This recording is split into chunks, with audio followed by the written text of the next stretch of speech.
कबूल आहे, मला फारशी माहिती नाहीये त्यांच्याबद्दल, पण एखाद्याला भेटल्यानंतर आपण त्याच्याबद्दल थोडासा अंदाज बांधू शकतो की नाही? मग जर मला त्यांच्याबद्दल अंदाज येऊ शकतो तर त्यांनाही माझ्याबद्दल अंदाज यायला हवा, हो की नाही? मग माझ्याबद्दल ते असं कसं बोलू शकतात? मी शब्द पाळत नाही, मी माझे शब्द फिरवते किंवा मी या बोटावरचं त्या बोटावर करते, असं इम्प्रेशन का झालंय त्यांचं माझ्याबद्दल? मी खरंच अशी वागते असं म्हणाले का ते? एवढं एवढं नाही, पण साधारण असंच. म्हणजे खरं तर 4-4 वेगळं आणि जरा विचित्रच असं ते वागतात. त्यांना नसेल वेळ आणि शब्द पाळायची सवय, मला आहे. बिचारे जरा जास्तच प्रेम करतात ते त्या मुलीवर, आय मीन त्या लग्न झालेल्या बाईवर. त्यांच्या बोलण्यातनं जाणवतं माहिती ते. अगं त्यांनी काल त्यांना सॉन्ग डेडिकेट केलं होतं, तो जेडीचा शो लागतो ना त्याच्यावर. ऐकलंस तू? हो अगं मीच सांगितलं होतं त्यांना त्या शो बद्दल. आता ना मला त्या मुलीचाच राग यायला लागलाय. आपल्यावर एवढं प्रेम करणारा माणूस आहे ना आयुष्यात, मग कशाला लग्न करायचं दुसऱ्याशी? मला ही सायकोलॉजी कळूच शकत नाही. असं कसं वागू शकतं कोणी? तुला काय वाटतं? मला वाटतं आपण आईस्क्रीम खाऊया. काय? हो. अगं मी काय बोलतेय आणि तू काय बोलतेयस? अगं गेले 1 तास तू तेच बोलतेस त्याच विषयावर. मला कळतंय तुला काय म्हणायचंय, पण यावर मी काय मत व्यक्त करू? म्हणजे मला वाईट वाटतंय त्यांच्याबद्दल, पण तुझी गंमती वाटते. सॉरी, आपण वेगळ्या विषयावर बोलूया. आईस्क्रीम खाऊया? नको ग बाई, काल खूप गोड खाल्लंय. कुकीज, बर्फी. तुला माहितीये मी त्या श्रीरंगांना काल कुकीज दिल्या. बिचारे त्यानेही खुश झाले. मला म्हणाले तुमचे आणि कुकीजचे एकत्र फोटो काढतो. एकटेपणा किती विचित्र असतो ना. पण गीता मला काय वाटतं माहितीये, त्यांनी त्या मुलीवर तितकं प्रेम नको करायला. रॅदर त्यांनी बाहेर पडलं पाहिजे त्यातून. कारण आता तिचं लग्न झालंय ना, आपण त्यांना त्यातनं बाहेर काढायला हवं. काय?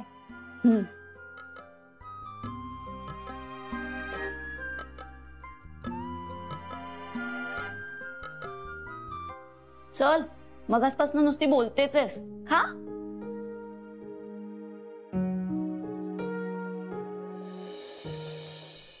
थंडे.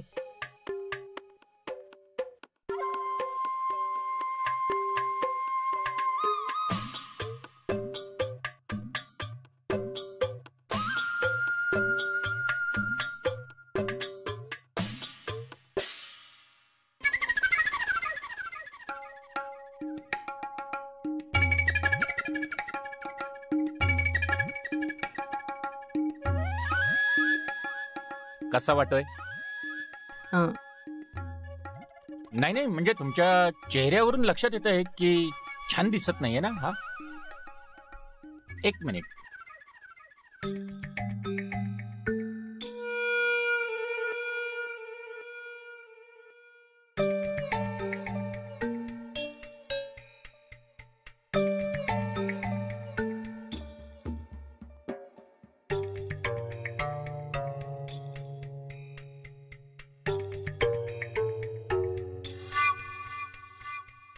हा कसा दिसतो? अहो, हे टोप कशाला घालताय? अहो असं काय करताय? जान्हवीला भेटायला जायचंय ना. हो, पण ती याच्या आधी तुम्हाला भेटली होतीच ना, असंच बघून झालंय तिचं. पण ती जेव्हा असं मला बघेल तेव्हा राजबिंडा दिसतो हेही तिला कळेल ना. पण म्हणजे हा खोटा आहे हे पण कळेल ना तिला. अहो पण जान्हवीवरचं माझं प्रेम खरं आहे हेही तिला कळेल ना. आणि तिला जर हे असं आवडलं तर मी रोज घालायला तयार आहे. हो अहो, मी तिच्याकरता काहीही करू शकतो हेही तिला कळेल ना. काय हो, हे केवढ्याचे असतात? केवढ्याचे? 7,000 रुपये. काय 7,000? हो. ह्या केसांच्या टोपल्यांचे? अहो एवढ्या 2 महिन्याची घरभाडी येतील आमची. काय जान्हवीशी माझं लग्न झाल्यानंतर तुमचं घरभाडं वाचेल. मग तुम्ही घ्या एक टोप. मी चला आता जान्हवीला भेटायचंय ना, त्याची तयारी करायची आहे. येतो. पैसे दिलेत मी. हा.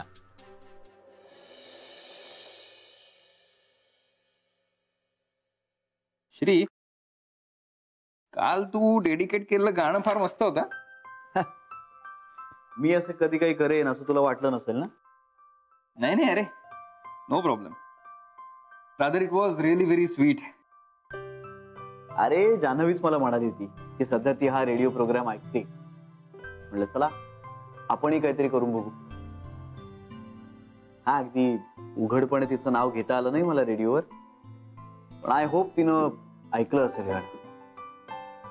या, इवन आय होप सो. जग केवढं जवळ आलंय ना रे. आपल्याला एखादं गाणं डेडिकेट करायचं असेल तर फक्त फोन करायचा की गाणं लागतं. आपल्याला जर कोणाशी बोलायचं असेल, कोणाशी संपर्क साधायचा असेल तर अगदी सोपं झालंय सगळं. कम्युनिकेशनची एवढी साधनं उपलब्ध आहेत. खरं तर माणसं मनानं जवळ यायला पाहिजेत ना एकमेकांच्या, पण इथं तर काहीतरी उलटच घडतंय. श्री, जान्हवी तुझ्या जवळच आहे, फक्त तिचा आजार पण आहे त्यामुळे. हा अरे मी अगदी कॅज्युअली म्हणालो, जनरल म्हणालो. हे ती जवळ आहेच माझ्या. फक्त तिच्या डोळ्यातला अनोळखी भाव इतकंच काय ते अंतर आहे आमच्यात. अदरवाईज ती जवळ आहेच. हा फक्त आता आमचा संसार छान सुखानं चालू असता तर हे सगळं करायला आणखीन मजा आली असती, इतकंच. ए अरे, तू काल जे केलंस ते तिच्यासाठीच केलंस ना. फक्त आता ते तिला कळलं असेल का रे? तिला कळलं नसेल तरी मला हे करत राहायला हवं. I just cannot sit idle. I have to keep trying and I will make sure that it works. It has to work out. Manisha रे, ती माझ्याकडे परत येईल ह्याची वाट नाही बघत बसू शकत मी आता. उलट ती माझ्याकडे परत यावी यासाठी प्रयत्न करू शकतो मी. म्हणजे आता परिस्थितीला मी मला कंट्रोल करू देणार नाही, उलट परिस्थितीला मी कंट्रोल करणार.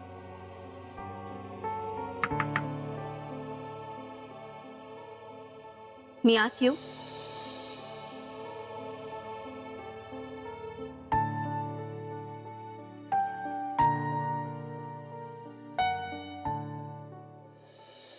When the order come, I will come to the boutique.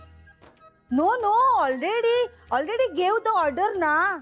Ha, it come na. I take in my hand and come to the boutique.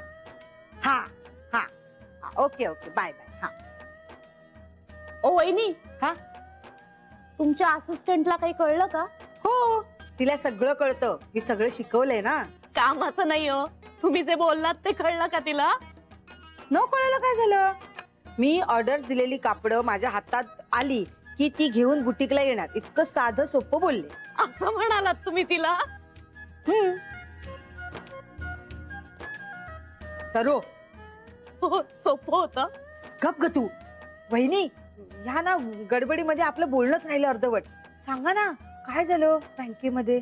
हो की नाही, सगळा गोंधळच झाला. ताई, हे सांगितलंयस तू, म्हणजे नेमकं काय झालं ते सांग. हा, म्हणजे मी तिथे गेले ना तर मला काही बोलताच आलं नाही आणि एकदम रडायलाच आलं. अगं मग ती चेन? हा, ती चेन टेबलवर ठेवली आणि आले मी. अगं ताई, जान्हवी घेणार आहे का ती चेन? हा, घेईल का ती अशी? मला नाही माहिती, कोणाच ठाऊक. कमाल करतेस बाई तू. अगं पण काय करू, नाही बोलता आलं मला तिच्याशी. आणि असं ठरवून गेले होते ना की तिच्या समोर रडायचं नाही, सगळ्यांनी सांगितलं होतं रडायचं नाही. त्याचंच खूप दडपण आलं मला आणि एकदम रडायलाच आलं. असंच होतं पण वहिनी. तो आठवतोय ना आपल्या जान्हवीने सांगितलेला हत्तीचा खेळ? नको असलेल्या गोष्टीचा जास्त विचार केला ना की तेच होतं. हो, तसंच झालं बहुतेक. वहिनी, आई नको म्हणाल्यात, आपण करूया का जान्हवीला फोन? हे नको नको, असं नका करू. बुटीक मध्ये का नाही आलीस असं विचारते ना तिला. हो चालेल, मस्त आयडिया आहे, करा फोन. पण आईना नाही आवडणार. वहिनी एकच मिनिट बोलते फक्त. तुमची शपथ नाही, तुमची नाही, सरूची शपथ. ओ माझी शपथ का? तुझे आत्यानंद महाराज आहेत ना तुला वाचवायला. वहिनी कुणाची शपथ नाही घ्यायची. असाच करा फोन. हा ठीक आहे ठीक आहे. 1 मिनिटात थांबायचं पूर्ण. You don't care, I do everything. Okay. ओ वहिनी इंग्रजी मध्ये बोलणार असाल ना तर फोन नका करू. मराठीत बोलणार आहात का? Okay okay, I talk Marathi. Marathi give ना सरू. मराठी दे ना. हा नीट बोला हा वहिनी. हा. Ringing ringing. फोन वाजतोय वाजतोय वाजतोय वाजतोय. हा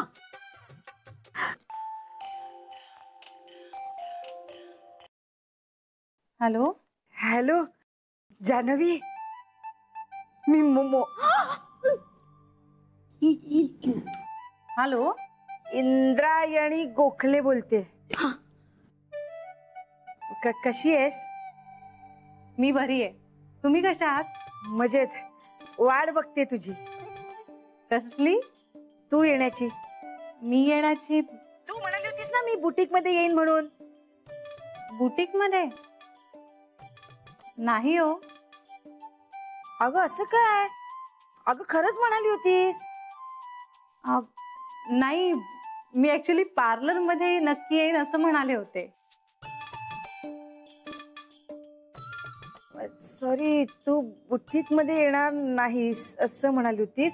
पार्लर मध्ये येशील असं म्हणालीस ना. बरं ठीक आहे, मग कधी येशील पार्लर मध्ये? हो म्हणजे ऍक्च्युली मी माझ्या मैत्रिणीला घेऊन येणार होते. मी एक काम करते, मी तिला विचारते आणि मग तुम्हाला कळवते. चालेल? तुम्ही फक्त मला जरा पार्लरचा ऍड्रेस SMS करून पाठवाल? बहिणी ती बुटीक मध्ये येणार नाही म्हणते, पण ड्रेस कसा पाठवणार? काय पत्ता पत्ता मागते ती. पत्ता सांग. हा हा पत्ता पत्ता. एक मिनिट. बहिणी सरू, तिला विचारू का आईंच्या वाढदिवसाला येशील का 27 तारखेला? नको नको. हो चालेल चालेल. बोला बोला. ती पत्ता मागते ना, पत्ता पाठव तिला आधी. हा हा बाबा जान्हवी, पत्ता पाठवते. मी काय म्हणते की 27 तारखेला येशील का? ऍक्च्युली मी 27 तारखेबद्दल कुणाला तरी शब्द दिलाय, त्यामुळे त्या दिवशी नाही जमणार मला. नाही का? बरं ठीक आहे. नाही पण मी येणार आहे आणि नक्की येणार आहे. तुम्ही मला फक्त पत्ता पाठवा आणि मी कळवते तुम्हाला मी कधी येऊ शकेन ते. हा हो. बाकी बाकी काय म्हणतेस? काही नाही, जरा कामात होते. कसलं काम? हो बँकेतलं काम. हा हा बँकेतलं काम. हा बँकेतलं काम. बरं मग मी आता ठेवू फोन? ठेवतेस? ओके. अच्छा bye. Good morning, good evening. पत्ता पाठवते. हा फोन काट. बिचारीला काम असतात बँकेत.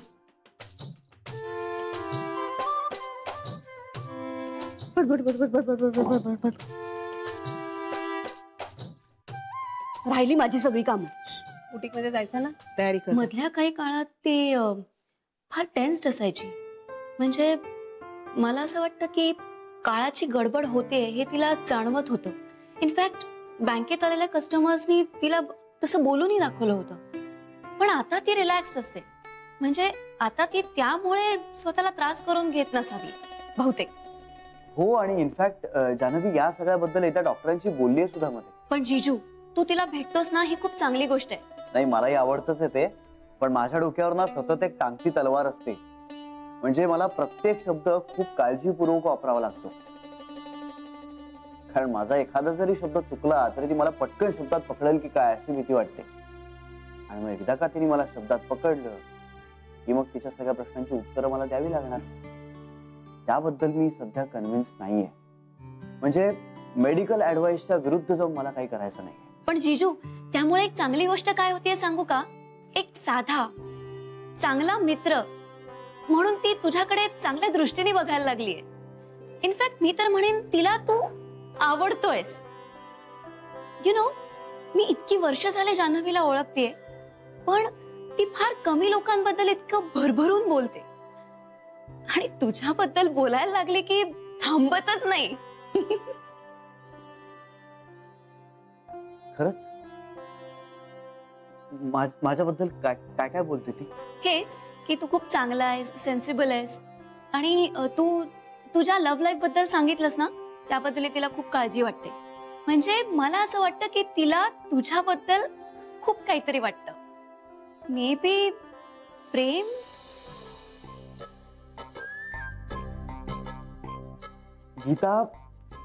गीता यू वोंट बिलीव्ह मला आता किती आनंद झालाय. Thank you so much.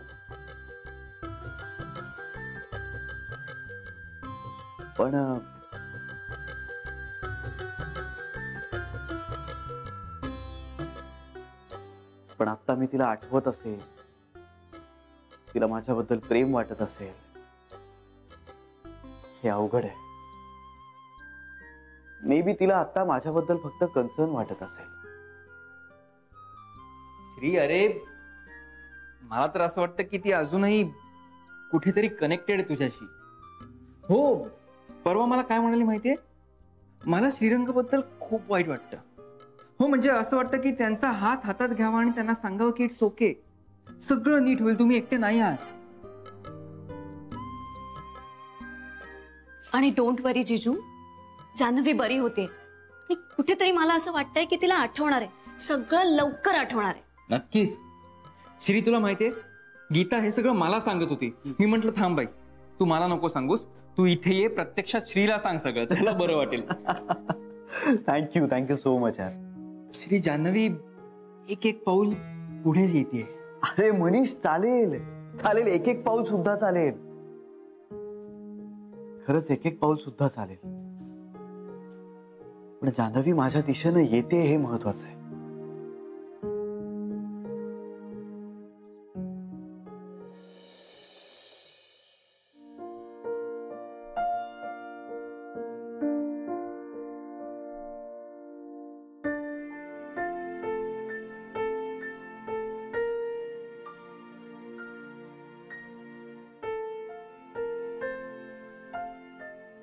हाय.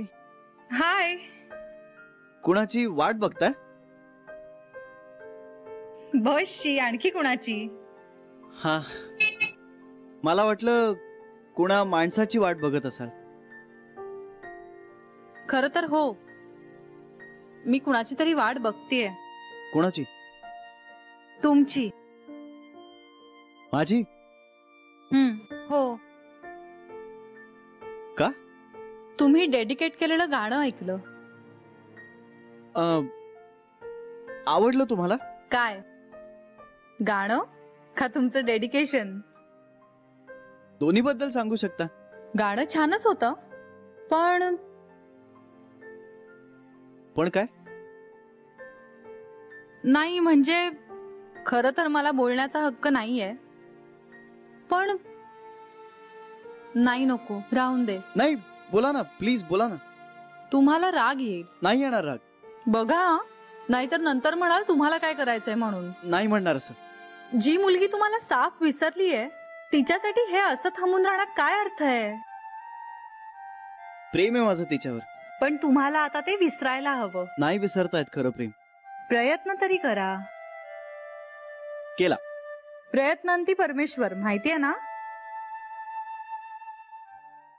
ती माझ्या आत्म्यात आहे. तुम्ही तिला परवानगी दिली आहेत ना, म्हणून. अहो, माझं सगळं तिचंच आहे, मी काय परवानगी देणार तिला? अहो, पण मग हे प्रेम तुम्हाला कुठवर नेणार आहे? नाही विचार केला अजून. मग आत्ता करा. आणि काय करू? Come on, move on. एक माणूस आयुष्यात नसेल म्हणून आयुष्य नाही थांबत ना. थांबत, स्तब्ध होत. तो एक माणूस आपल्या आयुष्यात नसेल ना, तर बाकी सगळं शून्य होतं. अहो, पण जे प्रेम तुम्हाला इतकं दुःख देतंय, त्याचा काय उपयोग?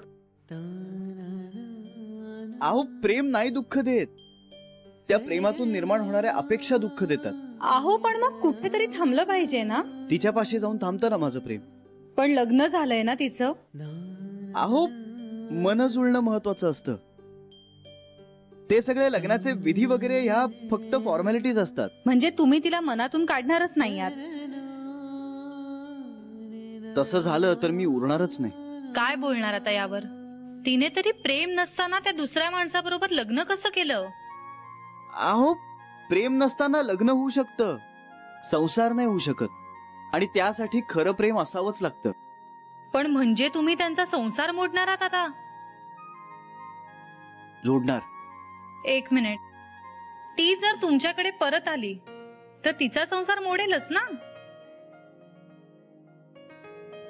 हे थोडस कॉम्प्लिकेटेड आहे, जाऊ दे. बाप रे, तुमचं काही खरं दिसत नाहीये श्रीरंग. मला लवकरात लवकर आता तुमच्या घरच्यांना भेटावं लागणार आहे असं दिसतंय. 27 तारखेला. मला लक्षात आहे आणि मी शब्द पाळते. अरे हो, कॉफी पिऊया? नाही नाही, नको. म्हणजे आज जरा मला कुणाला तरी भेटायचंय.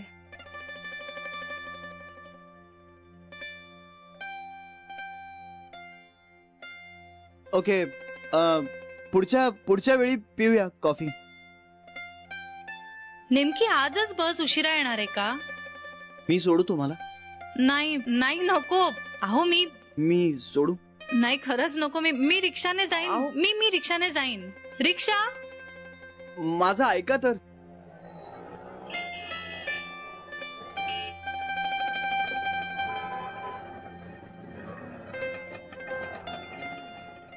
तूच मला तुलाच विसरायला सांगतेस. Janhvi please come back to me. मी संत नाहीये अगं, मला झेपत नाहीये हे सगळं. Please come back to me.